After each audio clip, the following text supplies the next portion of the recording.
Minis are such small cars until you take one to pieces to restore, and that's when you realise that if you haven't much storage space, you end up having to have bits strewn about everywhere. My car is currently taking up space in the house, the garage, the workshop, the shed and even the driveway and garden. With the shell being collected soon for repair, I thought it was about time to get everything together because I'm soon going to need all the parts ready to put back on the car. Stripping the rear subframe is one of those jobs that I've been putting off for months. Firstly because I've literally no idea how to strip one, and secondly because it's been outside for the last couple of years and I'm really not a fan of creepy things that crawl or fly at you with no warning. I've kept this subframe sheeted up, but it's still ridden with spiders and woodlice and moths and even maggots.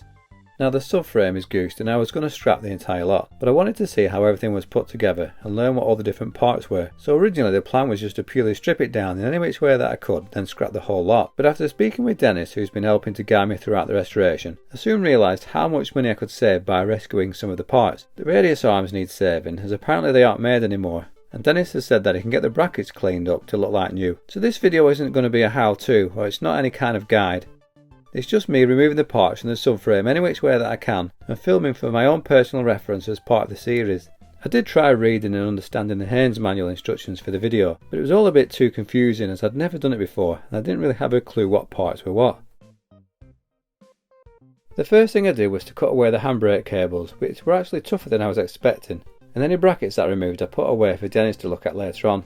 Until Dennis had mentioned it, I didn't realise that a lot of the brackets could be cleaned up and reused. Whilst I initially thought why would I bother doing that when I can replace with new, not only did I notice that they were still in quite solid condition underneath the dirt and the surface rust, I also didn't realise how much some of these brackets cost to replace. At a quick guess, I reckon there must be at least £200 worth to pay if I wanted to replace all the brackets for new, so I definitely need to save what I can as I'm on quite a tight budget.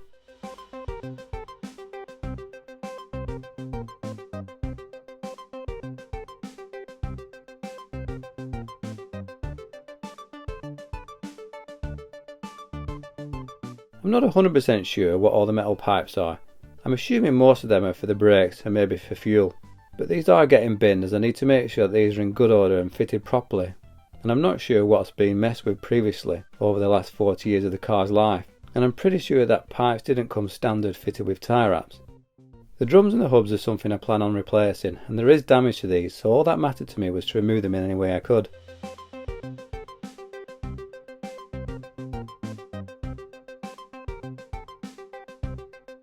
Now I thought a gentle tap and they'd pop straight off, but that wasn't to be the case. I honestly don't know the correct way to remove these, and if the subframe was fitted to the car, I'd certainly not be whacking them like this, unless of course that's the correct way to get them off. But because they were being binned, I just took the hammer to them and eventually they came off. I seem to remember somebody saying something about the brake dust might contain asbestos, so I didn't mess with them too much once they were removed.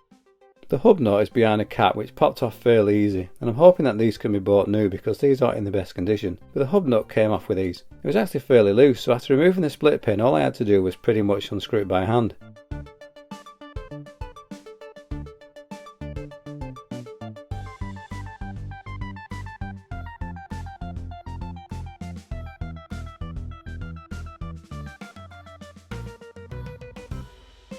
Having never disassembled the rear brakes before, it took a bit of sussing out what to do. The good thing is, when I got around to doing the other side, I managed to strip them down in minutes compared to the couple of hours that this side took. So it really does go to show that you can learn a lot by stripping things down and just having a go. But I will add that the brakes need to be refitted correctly, so I'll be asking Dennis to refit the brakes so I know that they're done properly.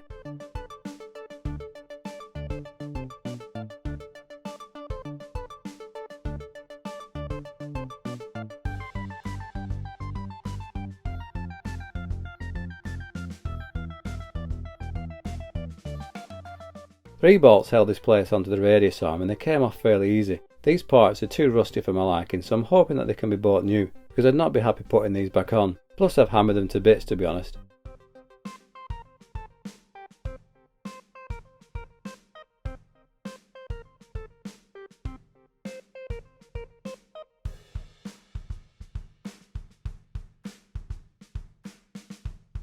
With the other side, the whole operation was much faster, after learning from the previous side. Whilst this isn't a tutorial, I thought it was worth mentioning that if you are attempting to remove the hub nut, one side has a reverse thread, so it's worth reading the Haynes manual to check which is which, or you'll be there all day trying to remove the nuts.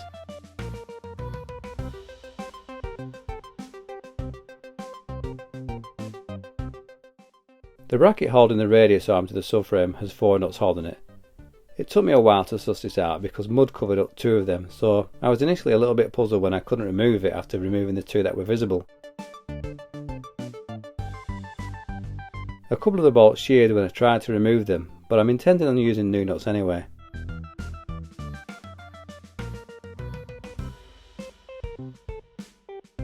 The 2 nuts holding the radius arms were really tight.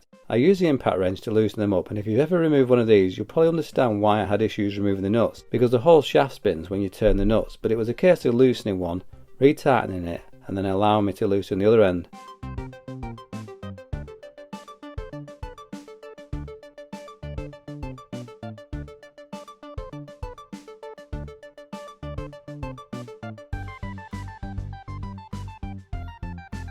There was just this pipe to cut, and I think it's for the brakes, and once I'd removed that, the radius arm, the trumpet and the cone came straight off, and that was pretty much the subframe stripped.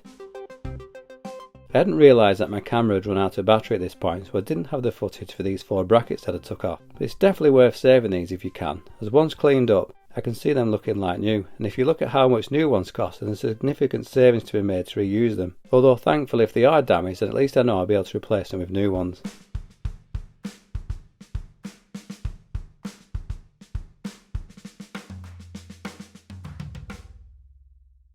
Prior to making the videos on YouTube, I worked as a firefighter for nearly 20 years, serving my community and helping to save lives and promote the fire safety message.